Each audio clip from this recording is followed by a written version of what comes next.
Hey everybody, welcome back to the channel and welcome back to what's probably going to be the last video I do on this pole barn project since things are pretty much done except for exterior paint.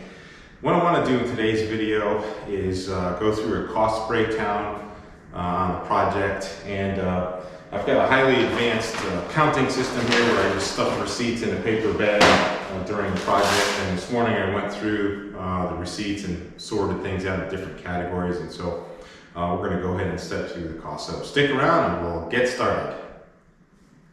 Okay, so when I went through and tallied things up and did a cost breakdown, I ended up putting everything in a spreadsheet. And I've sorted things from most expensive to least expensive, so that's the order we're going to go through. As I'm talking here, when I edit the video, I'm going to put up some of the graphics on the screen so you can see these numbers as we go along.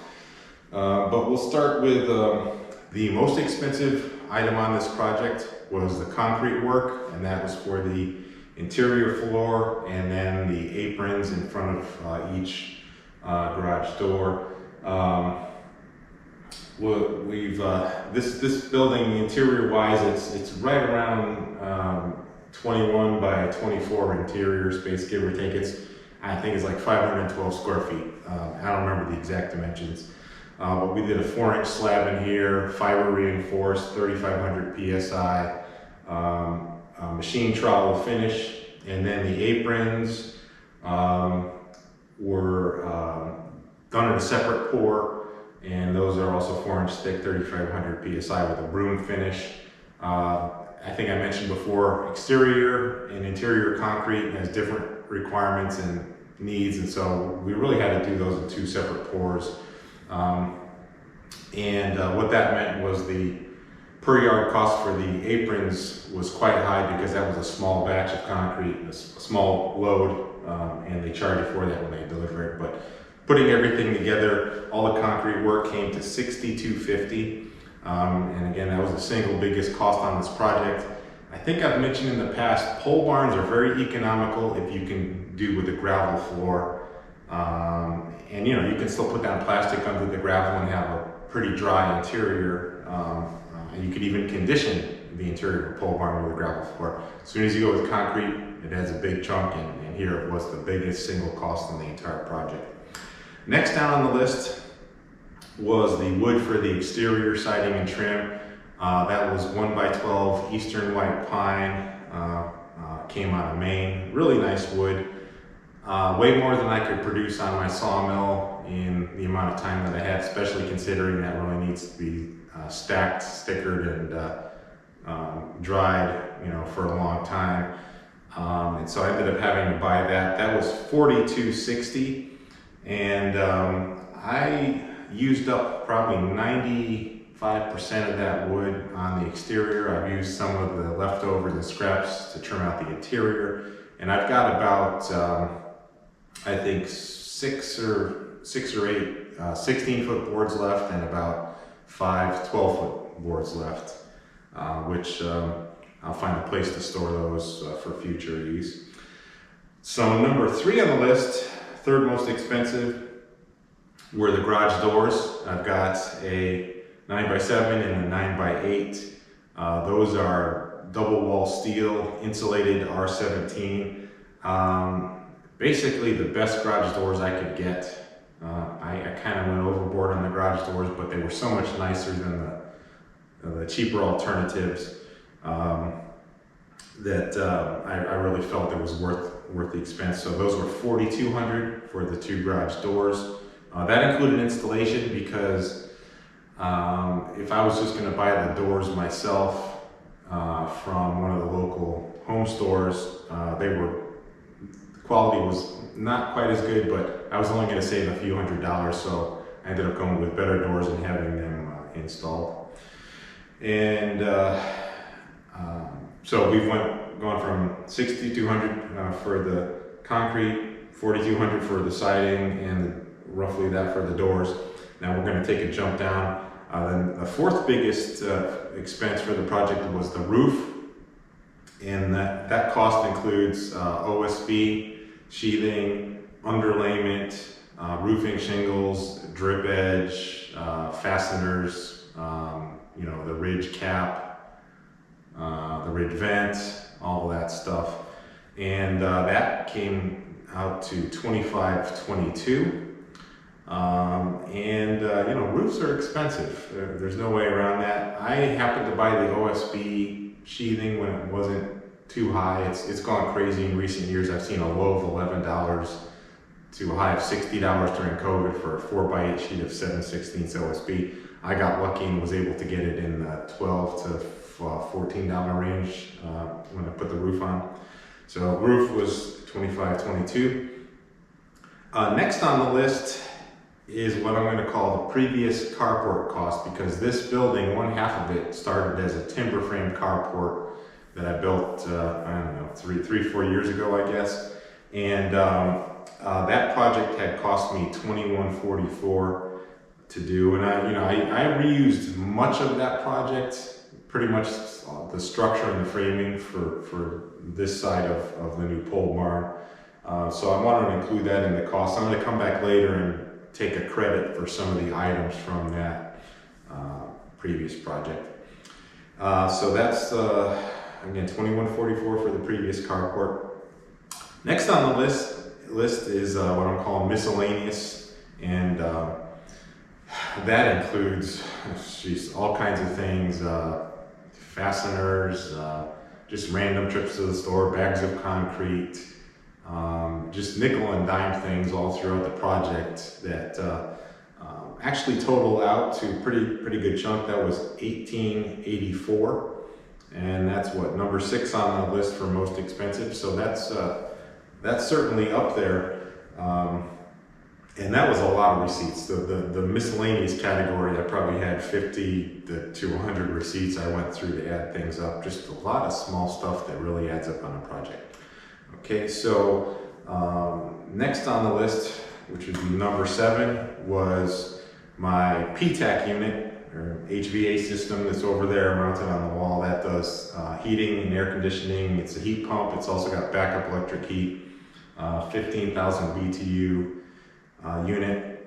That surprisingly was not too expensive. That was $1,240. By the way, all these costs include tax and shipping where applicable. Basically what it cost me to get the item to the project, whether it was bought local or shipped in, like the HVAC unit. So that was $1,240. I feel like that's a bargain because, you know, again, this is a insulated, conditioned space, you know, just over 500 square feet. To do HVAC for that project for just $1,240 seems like a good deal to me. We'll see as time goes on how that works out. Okay, so number 8 on the list is Sawmill lumber, and that's the lumber that I provided for the project. And right now I'm going to put that in as an equivalent cost, what it would have cost me to buy in the store. We'll take that back out later as a credit, but I wanted to include that here just so you can see the value of the Sawmill lumber. That worked out to be $1,192, and the lumber I primarily used from the Sawmill for this project was roof rafters for this addition. Those were 2x10s, 16 feet long. I used some in the beams up above to bridge the addition into the original structure.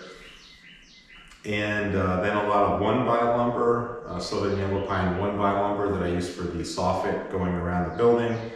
And then just random 2x4s, 2x6s, you know, the kind of thing where if you have a sawmill and you've made a bunch of lumber, you know, if you have it, you use it, saves a trip to the store. So again, that was $1,192 equivalent cost for my Sawmill lumber. We'll revisit that again at the end. And then number 9 on the list was purchased lumber, and this is the lumber I bought from the store. That worked out to $1,124, and that was stuff primarily like the interior girts and some of the ceiling joists for the main section over here that I had a framing to drop ceiling. I really wanted kiln dried lumber for that because I'm now on the interior of a building that's been insulated and, you know, dried in, and I did not have that lumber, so I went out and purchased it. basically, in terms of the lumber costs, I spent about the same in purchased lumber as I saved by providing sawmill lumber, which is interesting. Those are 8 and 9 on this overall list. Next down on the list was plywood for the interior walls and the ceiling. I did 1/4-inch Revolution ply product on the ceiling. I think I needed 18 sheets of that. And then 7/16 OSB on the walls, and I forget, that was at 20 to 24 sheets, I believe, to go around and do the walls. The total cost for that was $881, and OSB had gone up a little bit since I had bought it for the roof, but not too bad. I think I was paying $15 a sheet when I bought it for these walls. I was able to get really good quality OSB that was nice and flat. A lot of times when you buy it, it comes out looking like a potato chip. I lucked out. They had a nice stack at the local home center. And so I got some real good quality OSB that went up very easily on the walls. I didn't have to, straighten it out or flatten it out. So that was $881 for the walls and the ceiling. And that was number 10 on the list. Number 11 is insulation. That worked out to be $812. And that includes the walls and the ceiling. And that was all R19 faced insulation. And I did a bunch of videos on the insulation talking about, how you can put it in a pole barn between the posts. Because you don't have a lot of studs, you get very, very good performance, minimal thermal bridging. So take a look at those if you're interested. I went into this project hoping that I could get decent insulation in this building because I want to keep it somewhere between 50 and 85 degrees year round, depending on the season. I'm going to put cars in here, and the better the insulation, the lower my HVAC costs will be. And I came away realizing I got superior insulation to what we normally get in a stick frame house, just because of the pole barn construction, the way I was able to pack things in really tight. So the insulation worked out really well. I think $812 is pretty much a bargain for the performance I'm going to get. I did not insulate the floor, and for a home you would probably insulate the floor, but my logic for that, which is proven true so far, is that with an insulated building, my floor is often going to be very, very close to the ground temperature, which is around 55 degrees year round. If you've insulated your building envelope and around the edge of your slab, the slab temperature itself is mainly going to be influenced by the ground. And so, this is generally going to be probably anywhere between 45 and 60 degrees year round. Well, in the winter, I'm going to heat this space to probably just 55 or 60 degrees. That's very close to this temperature. So this is not going to really cool down the building too much. In the summer and really the bulk of the season, I'm going to have to run air conditioning to keep this space cool to 80 to 85 degrees. Having this floor in contact with the earth at 55 degrees or so is actually going to help cool things down. And so I didn't see a point in insulating the floor. I think it's going to help me to have it at ground temperature year round. So that was not an expense for me. If anything, it's going to help me long run. Okay, so number 12 on the list is electrical and lighting, and I did not do any videos on electrical for a couple reasons. The main one is, I did everything to code, but I'm not an electrician. The last thing I want to do is go on YouTube and tell people how to do wiring, because that's easy to screw up and cause safety issues. And there are people on YouTube who are qualified to give electrical advice. So go look at their videos if you're interested. But for electrical and lighting, I spent $453, and that includes a bunch of LED lights on the inside, some fixtures on the outside, all the wiring, all the receptacles and switches, wire nuts, WAGO connectors, the wiring to go, or I should say underground cable to go from my electrical panel into the building, the circuit panel, all that worked out to $453, which seems reasonable to me, not too bad. Number 13 on the list is paint. Paint is way more expensive than I ever think about. And on this project, I spent $428 on paint. That includes some of the exterior paint that I have not put on yet. I may need to buy more. I usually spill at least 1 can when I'm up on a ladder trying to paint the outside of the barn, so I might just have to buy an extra gallon for that reason alone. I'm gonna try and be a little more careful this time around because it's so expensive. But yeah, $428 for paint. That includes stain that I put on the soffits, and that was 2 coats of a stain on the soffit. I think that burned up a gallon right there. And then on the outside, I've got solid stain for the siding, and then primer and paint for the trim. The siding will be green, the trim will be white to sort of match our house. So $428 for paint. And then number 14 on the list is windows. I've got 4 tilt-in transom windows on this project. You can see a couple of them behind me. Those were $419, so just over about $100 per window. Those are double pane insulated windows. Real good performance out of those windows. They tilt in. When I was pricing up windows, I wanted really small windows I could put up high, and one of them is above the door. I wanted it to line up. Like I couldn't get I couldn't get a 32-inch door and a 32-inch window, or a 36-inch door and a 36-inch window. So I've got a 36-inch door with 32-inch windows all around, just based on availability. These same windows, if you buy them as transom windows with a crank out feature, they're like $400. If you buy them tilt-in, where it's called a hopper window, which is mainly for basements, same exact window, it's like a quarter of the cost. I don't understand that, but I went with the lower cost hopper windows. Again, $419 for the 4 of them.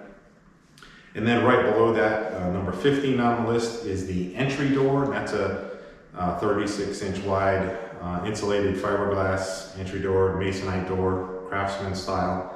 That was $402. Doors are very expensive. I paid more than that for the Therma-Tru doors on my house, but for $400, I feel like this door is almost as nice as Therma-Tru, and it's a real good door. So that brings me to the last item on my list, which is number 16, if I'm counting right, and that is gravel and grading materials, and that was $177. I generally pay, I think $30 to $35 a ton when I go pick up gravel with my trailer. And so I had brought a few tons of number 57 in for certain things. I brought in a few tons of number 78 to grade the interior here and compact it before we poured the concrete. I had a few tons of crusher run on the outside after everything was done to grade on the outside. So $177 for the gravel and the grading. And so if we go through and total everything up, the total of all of those different costs works out to $28,388. And I was thinking in my head, well, I'll come in around 20K. Well, I came in around 28K, which is quite a bit higher. But I want to adjust that number for a couple things. First, I want to do is put a credit in for the Sawmill lumber. So I'm going to take off $11.92 from that. And then up in the, I don't know, what was that number 5 on the list, I included the previous carport costs. Well, that included a metal roof that I took off when I replaced everything with the new asphalt roof. That metal roof originally cost me $898, and I have plans to reuse that elsewhere, so I'm going to delete that from our total. So those are the 2 credits for the Sawmill lumber, for the metal roof. The Sawmill lumber, You can debate how you want to credit that. You know, I estimated the value based on equivalent lumber bought from the store. You know, when you mill your own lumber, there's a lot of time, there's labor, there's fuel costs. If you stack and sticker and store your lumber, that takes time and effort. So you might say, well, you can't just take the cost off because you are spending your resources to produce that lumber. But on the flip side, I know that my sawmill lumber is much higher quality than what I can buy in the store. And so I feel like that balances out some of these other items. So I don't have any problem crediting the sawmill lumber at the cost of store-bought lumber. So when I take off the sawmill lumber, the metal roof delete, that brings my adjusted total down to $26,298. So just over 26K. And, you know, to recap, this is a 500 square foot 2-bay garage or pole barn. It's insulated. It's got HVAC for heating and cooling. That's a heat pump, so it'll be efficient. Electrical, lighting, and let me just do the math real quick here. If I do 26,298 divided by, I think it was 508 square feet. That gets me down to about $52 a square foot.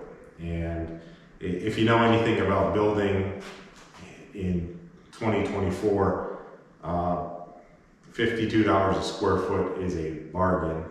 Now again, this does not include my labor, and I spent months working on this project. You know, it's obvious in the videos, the number of videos and the work that was done in the videos. There's loads and loads of labor in here. But in terms of just material costs, and you know, there is some labor built in here for the concrete and the garage doors because somebody else did that labor, but those are small items compared to overall things here. You know, $52 a square foot, that's pretty inexpensive for a building project for a conditioned space here in 2024. I mean, other than not having a finished floor, this could also be considered a living space if you were going to build it that way. So $52 a square foot is very inexpensive. I think the last time one of my neighbors built a garage equivalent to this, that would have been, gosh, about in the middle of COVID when prices had gone up quite a bit.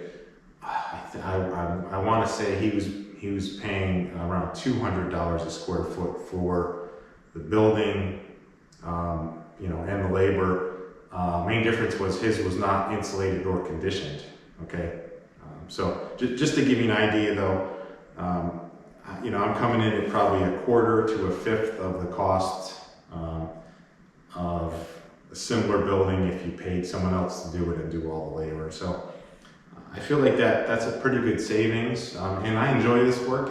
You know, some of it was a pain in the butt, and I did swear on quite a few parts of this project, but overall I enjoy this work. So you know, I like the idea that I'm coming in and really able to do this for 1/4 to 1/5 of the cost, or maybe even less. You know, I don't know what the rates are now in 2024, but I like to see that I saved a significant amount of money by doing this project myself, and you know, I enjoyed the work along the way. Now, one last thing I want to mention here. I think I've done, 20 to 30 videos on this project, different aspects of the project. When I look back at some of those videos, and then I think about some of the materials and techniques I've used in this project, I consider this to be a very mainstream example of a practical pole barn construction project. All these materials were readily available at local home centers, or I could provide them in my sawmill. There's really nothing in here that's exotic.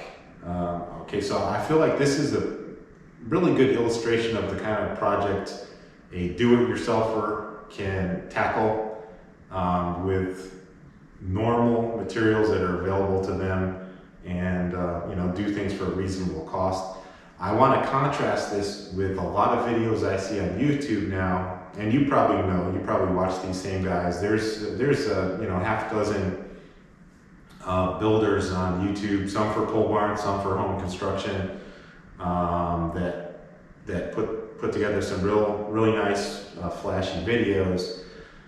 But the more I watch those videos, I really have a beef with those guys, because pretty much all of that work is sponsored by companies that are providing materials for things like insulation and windows and sheathing and the materials that are expensive on this project.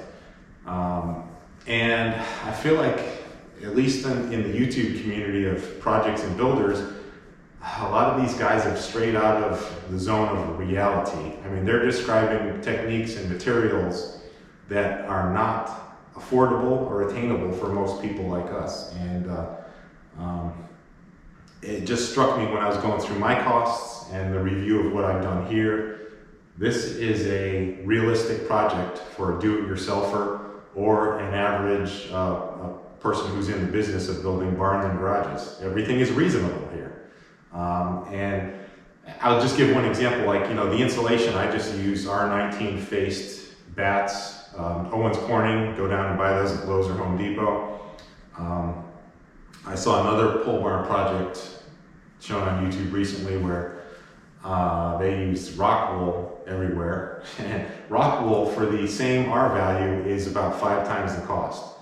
And it's nicer to work with, for sure. Whenever I've worked with rock wool, I felt like it was much more pleasant for me to work with and do high quality work.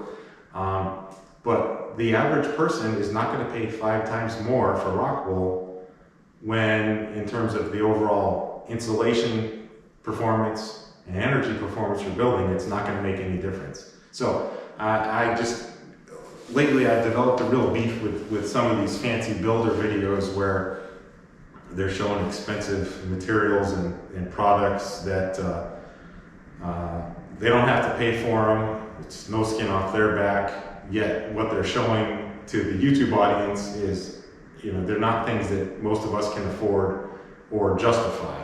I mean, why would I pay 5 times more for insulation when what matters is my R value and my final job, sealing things up tight? I can do that with fiberglass. So I just wanted to throw that in there. Hopefully, in my heart, I know this is a very realistic project that a lot of regular people can do. And, I hope you've noticed that as well. I hope you were able to contrast this with some of the fancy builder videos on YouTube where it's not necessarily realistic, either due to cost or, availability or, getting people in to do the labor. I mean, some of that stuff is just not even relevant to down-to-earth, realistic projects like this. And so I think I'm going to wrap things up on that note.